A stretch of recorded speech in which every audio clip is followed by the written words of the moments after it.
আল্লাহ সুবহানাহু ওয়া তাআলার ভালোবাসার যে সকল আলামতের কথা নবী আলাইহিস সালামের হাদিসে এসেছে, তার মধ্য থেকে আমরা 4টি আলামতের কথা আজকে উল্লেখ করব ইনশাআল্লাহ বিইذنিল্লাহ। তার প্রথম আলামতটি প্রায় বেশিরভাগ হাদিসের কিতাবে বর্ণিত হয়েছে, যে রাসূল করিম সাল্লাল্লাহু আলাইহি ওয়াসাল্লাম ইরশাদ করেছেন, আল্লাহ সুবহানাহু ওয়া তাআলা যখন কোনো বান্দাকে ভালোবাসেন তখন তিনি জিবরিলকে নির্দেশ করে বলেন যে অমুকের তার আমলের কারণে, তার চিন্তাধারার কারণে, তার চলাফেরার বিশুদ্ধ উপায় এবং পদ্ধতির কারণে আমি তাকে ভালোবাসি। আল্লাহ সুবহানাহু ওয়া তাআলা ভালোবাসাকে তখন জানিয়ে দেন, তখন তিনি জিবরিলকে নির্দেশ করেন তুমিও তাকে ভালোবাসো। তখন জিবরিল আসমানে ঘোষণা দেন যে আল্লাহ অমুককে ভালোবেসেছেন, তাই আল্লাহ নির্দেশ করেছেন ভালোবাসার, তোমরাও তাকে ভালোবাসো। আসমানওয়ালারা অর্থাৎ ফেরেশতারা সকলে তার প্রতি ভালোবাসা প্রকাশ করেন। তখন আল্লাহ সুবহানাহু ওয়া তাআলা স্বয়ংক্রিয়ভাবে পৃথিবীতে যারা বসবাস করে তাদের অন্তরে ওই ব্যক্তির প্রতি ভালোবাসা সৃষ্টি করে দেন।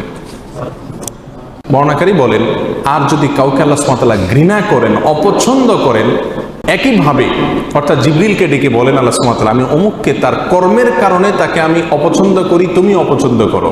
আসমানওয়ালারা অপছন্দ করে, তারপরে জমিনওয়ালা বা পৃথিবীবাসীও তাকে অপছন্দ করতে থাকে।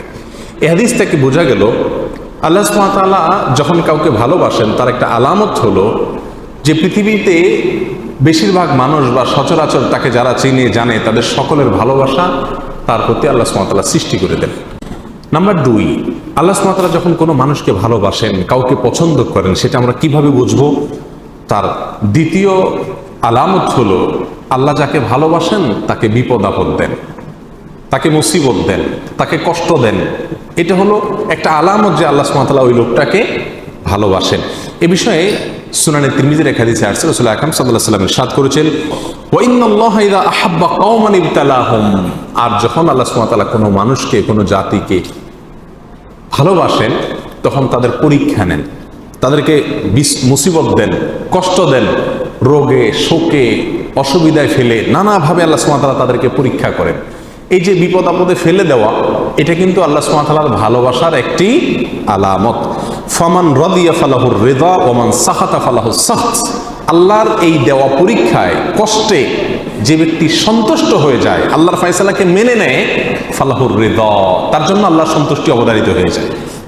আর যে ব্যক্তি আল্লাহর এই ফয়সালায়, আল্লাহর এই কষ্ট দেওয়ায় সে অসন্তুষ্ট হয়ে যায়, আল্লাহর ফয়সালাকে মেনে নিতে পারে না, রিদা বিল কাদা, ইমানের গুরুত্বপূর্ণ একটা পয়েন্ট, এই বিষয়টি যে অর্জন করতে পারে না, বরং হাহুতাশ করে, অস্থির হয়ে যায়, গালমন্দ শুরু করে দেয়, আল্লাহর ফয়সালাকে সে অ্যাভয়েড করে, হ্যাঁ আল্লাহ আর লোক দেখে নেই, আমার উপরে সব বিপদ আসে, এই টাইপের কথাবার্তা বলে, ফালাহুস সাখত, তখন ওই ব্যক্তির জন্য আল্লাহর পক্ষ থেকে অসন্তুষ্টি অবধারিত হয়ে যায়। আল্লাহ আমাদের মাফ করুন। আল্লাহ সুবহানাহু ওয়া তাআলা আমাদেরকে ভালোবাসেন, তার প্রমাণ হবে আল্লাহর পক্ষ থেকে আমাদের জীবনে ছোট বড় বিভিন্নভাবে পরীক্ষা নেওয়া।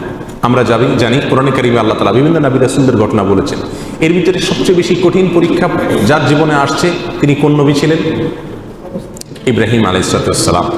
ইব্রাহিম আলাইহিস সালাম সম্পর্কে আল্লাহ সুবহানাহু ওয়া তাআলা কোরআনে কারিমে একাধিক জায়গায় বলেছেন কি কি পরীক্ষা নিয়েছেন। ওয়া ইয ইবতালা ইব্রাহিম, যখন আল্লাহ সুবহানাহু ওয়া তাআলা ইব্রাহিমের পরীক্ষা নিয়েছেন, ইব্রাহিমের পরীক্ষা আল্লাহ তাআলা নিয়েছেন। কেন ইব্রাহিমের পরীক্ষা নিয়েছেন? আল্লাহ তো ফেরাউনের পরীক্ষা নেন নাই, আল্লাহ তো বলেন না আল্লাহ নমরুদের পরীক্ষা নিয়েছেন, আল্লাহ এটা বলেন নাই কোরআনে কোথাও যে আল্লাহ আবু জাহালের পরীক্ষা নিয়েছেন, আবু লাহাবের পরীক্ষা নিয়েছেন। তারা তো স্টুডেন্টই না, তারা তো আল্লাহর বান্দাই না, নেককার বান্দাই না, মুমিন বান্দাই না, যার কারণে তাদের পরীক্ষা নেওয়ার প্রশ্ন নাই।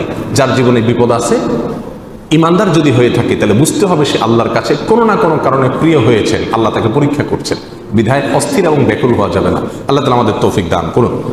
তাহলে দ্বিতীয় আলামতটি আমরা পেলাম আল্লাহর ভালোবাসা। তৃতীয়, আল্লাহ যখন আমাদের কাউকে ভালোবাসেন তার আলামত কি? এটা বড় জটিল আলামত, বড় কঠিন আলামত। তার আলামত হলো আল্লাহ সুবহানাহু ওয়া তাআলা তাকে দুনিয়া থেকে দূরে সরায় রাখেন, দুনিয়ার সাথে মিশে হাবুডুবু খেয়ে একাকার হয়ে যাওয়া থেকে আল্লাহ তাআলা হেফাজত করেন। আমাদের অনেকে আমরা দুনিয়া চাই, পদ পদবি, অর্থ কড়ি, প্রভাব প্রতিপত্তি, কেনা চাই, আমরা সবাই চাই এগুলা, কিন্তু আল্লাহ সুবহানাহু ওয়া তাআলা কিছু মানুষকে ভালোবেসে এগুলো থেকে দূরে সরায় রাখেন। সে চাইলেও ব্যাটে বলে হয় না। আল্লাহ সুবহানাহু ওয়া তাআলা তাকে দুনিয়া থেকে পরিকল্পিতভাবে বাই প্ল্যান, ইচ্ছাপূর্বক আল্লাহ সুবহানাহু ওয়া তাআলা সরায় রাখেন। কেন? তার জন্য ওই জায়গায় গেলে ক্ষতি হবে। সে দুনিয়ার সাথে যদি মিশে যায় তাহলে সে ধ্বংস হয়ে যাবে। আল্লাহ সুবহানাহু ওয়া তাআলা তাকে বাঁচিয়ে রাখেন।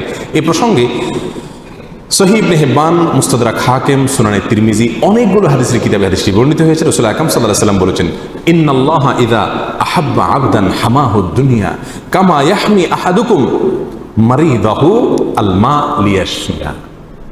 তোমাদের কেউ তোমাদের প্রিয়জনরা অসুস্থ হলে যেই রোগে পানি টাচ করলে অসুবিধা হবে তাকে যেরকম পানি থেকে তোমরা বাঁচিয়ে রাখো, আল্লাহ যখন কোনো মানুষকে ভালোবাসেন তার আল্লাহর ভালোবাসার মানুষটাকে আল্লাহ তাআলা দুনিয়া থেকে এরকম বাঁচিয়ে রাখেন। আল্লাহর ভালোবাসার আরেকটি আলামত হলো নেক কাজ করার সুযোগ পাওয়া। আল্লাহ যদি কাউকে নেক কাজ করার সুযোগ দেন, ভালো কাজ করার সুযোগ দেন, তৌফিক হয় ভালো কাজ করার, ভালো পথে চলার, এর মানে হলো আল্লাহ সুবহানাহু ওয়া তাআলা তাকে ভালোবাসেন। আমাদের সবাইকে তার প্রিয় পাত্র হওয়ার তৌফিক দান করুন।